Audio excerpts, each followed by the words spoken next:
Hi. இன்றைக்கி நம்ம எங்கே வந்திருக்கோம்னு பார்த்தா குன்றத்தூரில் இருக்க ஸ்ரீ ஔவை ஹோம்க்கு தான் வந்திருக்கோம். இது ஒரு முதியோர் இல்லம். எங்கே இருக்குது அப்படின்னா குன்றத்தூர் முருகன் கோவில் இருக்குல்ல, அதுலேருந்து மலையை ஒட்டி இடதுபுறம் திரும்புகிற சாலையிலேயே இந்த ஹோம் இருக்குது. அமைதியும் அழகும் தெய்வாம்சமும் நிறைஞ்சி இந்த ஹோம் இருக்குது. பார்க்கவே ரொம்ப ஒரு ஆலயம் போல் இருக்குது. இங்கே வயது முதிர்ந்த பெண்கள் பலர் இருக்காங்க. இன்றைக்கி நம்ம அங்கே சென்ற காரணம் என்னென்னா, திருமதி தாராபாய் அவர்களின் நினைவு நாளுக்காக அங்கே அன்னதானம் வழங்க சென்றிருந்தோம். இங்கு வயது முதிர்ந்த அன்னையர் அன்போடும் அக்கறையோடும் காக்கப்பட்டு வருகிறார்கள். குடும்பத்தில் சில சிறப்பு நாட்களில் இங்கு அன்னதானம் செய்வதுண்டு. அப்படி ஒரு நாளாகத்தான் நாம் அங்கே சென்றிருந்தோம். அந்த காட்சியை தான் காண்கிறோம். உணவு மொத்தமாக தயாராகி வந்ததும் அவரவர்களுக்குரிய பாத்திரங்களை கொண்டு வந்து தேவையானவற்றை வாங்கி கொண்டு சென்று அவர்களுடைய இடத்தில் வைத்து கொண்டு எப்போது தாம் விரும்பிய நேரத்தில் சாப்பிட்டுக் கொள்கிறார்கள். எல்லோரும் ஒரே நேரம் அமர்ந்து சாப்பிட வேண்டும் என்ற கட்டாயம் கிடையாது. அவரவர்களுக்கு பசிக்கும்போது தேவைக்கேற்ப சாப்பிட்டுக் கொள்கிறார்கள். இந்த ஔவை இல்லம் வயதான அன்னையரை அரவணைக்கும் ஆனந்தம் ததும்பும் அன்பு இல்லமாகும். தானத்தில் சிறந்தது அன்னதானம். எனவே உங்கள் வீட்டு சுப காரியங்களுக்கும் இந்த இல்லத்தில் வந்து அன்னதானம் செய்து அந்த மூத்தோர்களின் ஆசிகளை பெற்று மகிழ்மாறு கேட்டுக்கொள்கிறேன். ஒவ்வொரு வேளைக்கும் ஒவ்வொரு குறிப்பிட்ட தொகை வைத்திருக்கிறார்கள். மதிய உணவு என்றால் இவ்வளவு, காலை சிற்றுண்டி என்றால் இப்படி பணம் கட்டிவிட்டால் அவர்களே மூத்தவர்களுக்கு தக்க தயார் செய்து பரிமாறி விடுகிறார்கள். நாம் போய் அவர்களோடு அளவலாவி நாம் கையால் உணவு பரிமாறலாம். ஆனால் பரிமாறுவது என்பது இலை போட்டு உட்கார வைத்து பரிமாறுவதல்ல. அவரவர்களுக்கு தேவையானவற்றை அவரவர் பாத்திரத்தில் எடுத்துக்கொண்டு சென்று அவர்கள் தேவைப்படும் நேரத்தில் சாப்பிட்டுக் கொள்வார்கள். அப்படியாகத்தான் இங்கு நடைபெறுகிறது.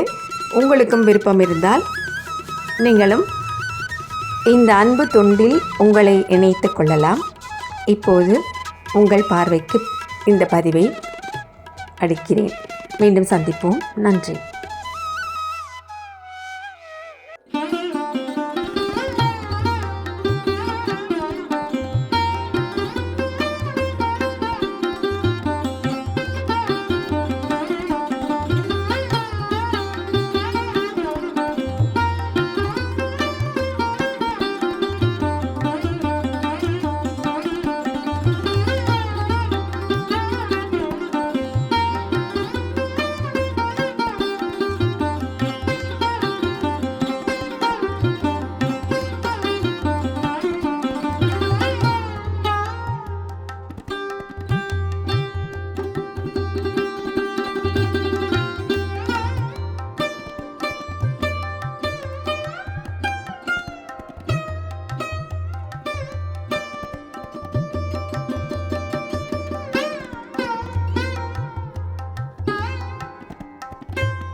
ஒரு அன்னையின் அறை. தன் அறையையே ஆலயமாக்கி வைத்திருக்கிறார். அவருக்கென்று சிறு இடத்தை மட்டும் வைத்துக்கொண்டு மற்ற இடத்தில் அத்தனையும் படங்களும் தெய்வ சிறு உருவங்களுமாக இருக்கிறது. இதுபோல் பலர் இருக்கிறார்கள், சென்று பார்த்து வாருங்கள். இந்த பதிவு உங்களுக்கு பிடிச்சிருக்கும்னு நினைக்கிறேன். மறக்காமல் லைக் பண்ணுங்கள், கமெண்ட் பண்ணுங்கள், ஷேர் பண்ணுங்கள், அன்னதானம் பண்ணுங்கள். மீண்டும் சந்திப்போம். நன்றி, வணக்கம்.